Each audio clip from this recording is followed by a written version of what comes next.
মেহনত নাহমাদুহু ওয়া নুসাল্লি আলা রাসূলিহিল কারীম আম্মা বাদ। সম্মানিত সুধী ও বন্ধুগণ, আল্লাহ তাআলার বড় অনুকম্পা ও অনুগ্রহ যে তিনি আমাদেরকে ঈমানে নেয় মহামূল্যবান সম্পদ দান করেছেন। এটা অনেক বড় সম্পদ, দুনিয়ায় এর চেয়ে বড় সম্পদ আর কিছুই নেই।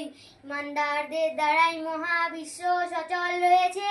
যেদিন পৃথিবীতে আল্লাহর নাম নেয়ার মতো কোনো ইমানদার থাকবে না, সেদিন আল্লাহ তাআলা সমগ্র পৃথিবীকে ধ্বংস করে দেবেন। ভাইরা আমার, ঈমান শেখার বিষয়।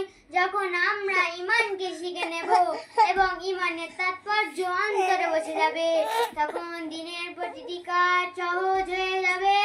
আর যদি ঈমান দুর্বল হয়, তবে দিনের প্রতিটি কাজ খুব কঠিন মনে হবে।